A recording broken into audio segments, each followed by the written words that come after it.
Hello and welcome everyone. Thank you for joining us for our expert sessions. These short webinars take place every week and last no more than 30 minutes, bringing you valuable insights from industry experts. Today's session will be presented by Sunny Solanki. He's a senior technical manager at I-Gard. Sunny is an electrical engineer from McMaster University with 8 years of experience in protection systems and relays. Throughout his career, he has educated consultants and end users on the benefits of integrating electrical protection products into their design to enhance personal and equipment safety.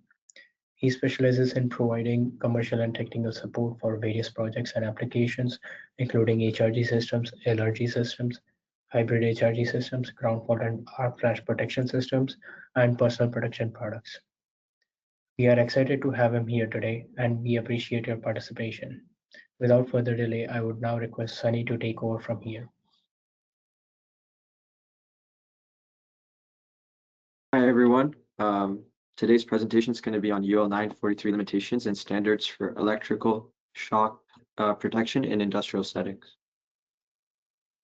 So special purpose GFCIs are covered under UL943C. These requirements cover ground fault circuit interrupters intended for use in one of the following applications: where the voltage to ground is greater than 150 volts and equipment grounding or double insulation is required by the NEC, and where voltage to ground is 150 volts or less and equipment grounding or double insulation is provided, but the use of a Class A ground fault circuit interrupter is not practical.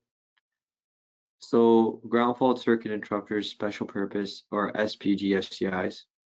It's a device intended for the detection of ground fault currents used in circuits with voltage to ground greater than 150 volts that functions to de-energize a circuit or portion of a circuit within an established period of time when a ground fault current exceeds the values established for Class C, D, or E devices. So on the left-hand side, we have the effects on a human for ground fault current. At 900 milliamps, that we can experience severe burns. At 300 milliamps, breathing stops. At 100 milliamps, the heart can stop beating. At 50 milliamps, we can get fibrillation.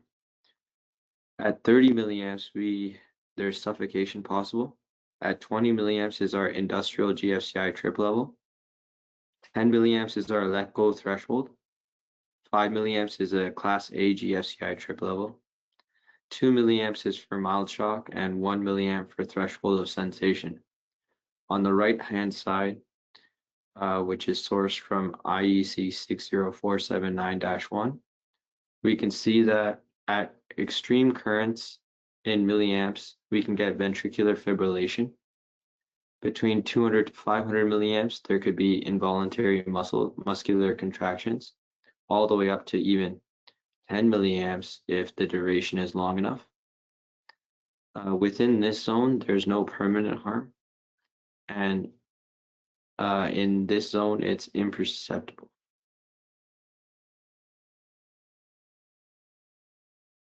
So in order to select which GFCI you would require, you have to first look at your system voltage.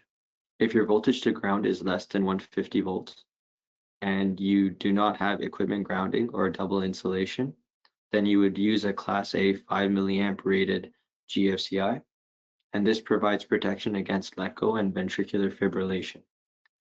If you do have equipment grounding or double insulation, then you would go with a Class C rated device that can trip at 20 milliamps, and it provides protection against ventricular fibrillation, but let go protection is optional. When you have a voltage greater than 150 but less than 300 volts, then you would still use a Class C rated device.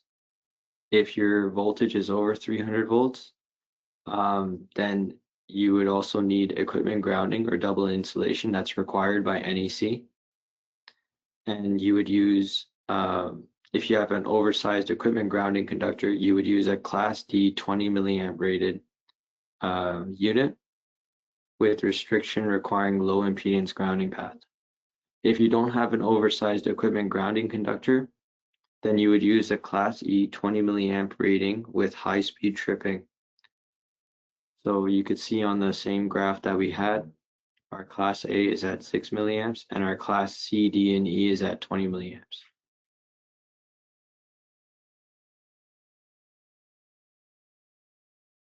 So why are GFCIs needed? Well, there's two purposes. The first is people protection, and the second is equipment protection. According to UL standards, Class C, D, and E GFCIs follow the same inverse time protection curve as Class A GFCIs, defined by the Dalziel equation below. So the trip time of the GFCI depends on the amount of leakage current, meaning that when we have more leakage current, we trip faster. And this inverse trip curve reduces nuisance tripping from low-level faults while still ensuring protection from dangerous ground fault currents.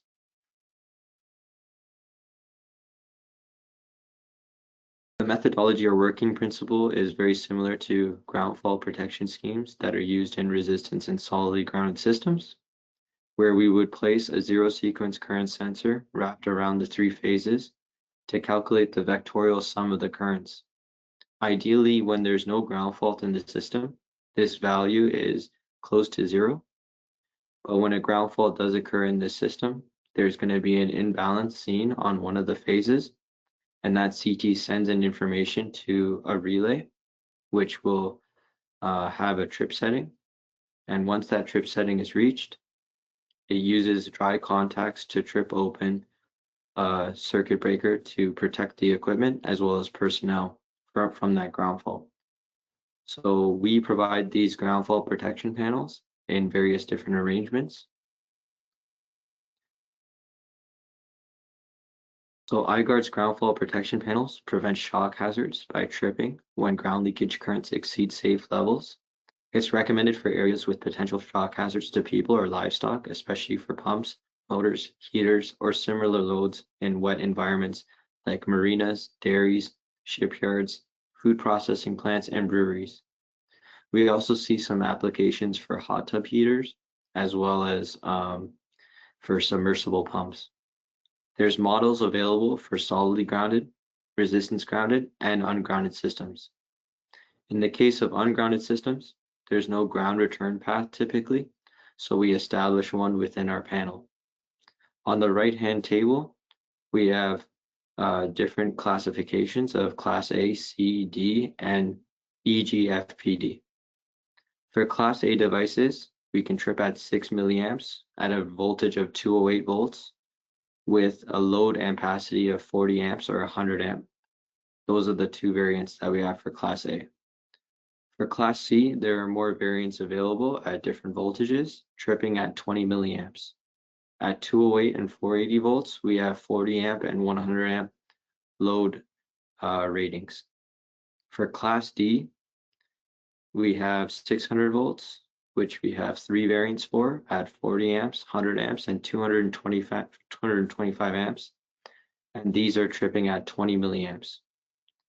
For the EGFPDs, we have 6 milliamp trips available at 480 volts and 600 volts for 100 amp ampacity. And we also have 480 and 600 volts with 100 amp and 225 amp ampacities tripping at a range between 100 to 300 milliamps. So let us know if you need our support in providing these ground fault protection panels. And that is all for this expert session. Thank you.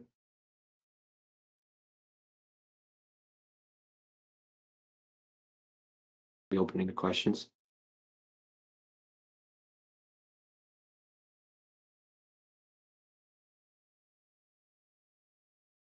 Do you have offerings that have UL listing or recognition?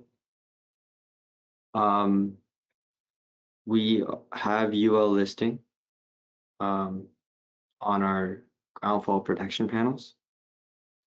What is the difference between ground fault circuit interrupter and ground fault equipment protection? Ground fault circuit interrupter is looking to trip at 6 milliamps for people protection. Ground fault earth protection is mostly utilized for equipment protection at 20 milliamps.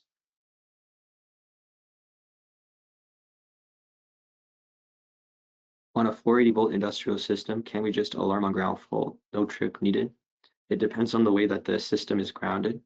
If the system is resistance grounded at a value of 10 amps or less, you may continue operating without having to trip. But if the system is solidly grounded, you would have to trip as per section 14 requirements in the Canadian Electrical Code.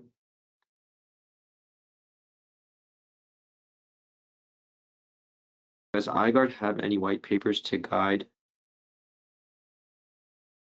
which typically provides the application guide? We can provide an application guide for you as to which GFCI you should select. But inside this presentation, I went through the flow chart, which outlines which GFCI is best suited for your application based on whether you're above or below 150 volts, or if you're within that 150 volt to 300 volt rating.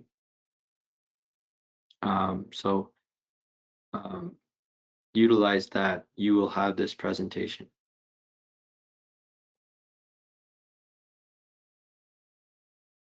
At 10 amps NGR, isn't that much higher current than the 20 milliamps safe for a person? That's true, but the 10 amp NGR is looking to limit the fault current to a specific value such that we can achieve process continuity. It's not a safe value for personnel, but it's safe enough for equipment to continue operating because it's only a 10 amp difference from its load current.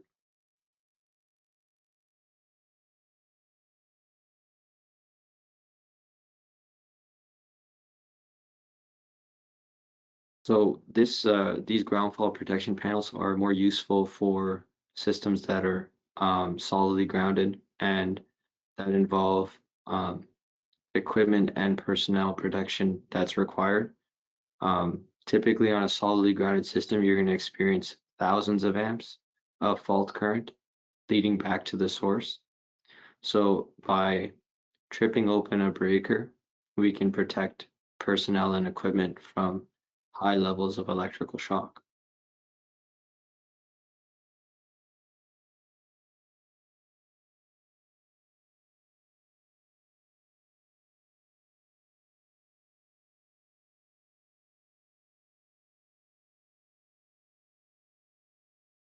All right, it doesn't look like we have any more questions, so thank you for your attendance on this expert session, and please get the slides from our handout section, and we look forward to seeing you on the next one, where we will be discussing our voltage test indicators as well as our absence of voltage testers that can be utilized to improve your speeds for test before touch procedure after a lockout tagout event, and also for online voltage testing using the voltage test boards. Thank you for your time, and we look forward to seeing you on the next one.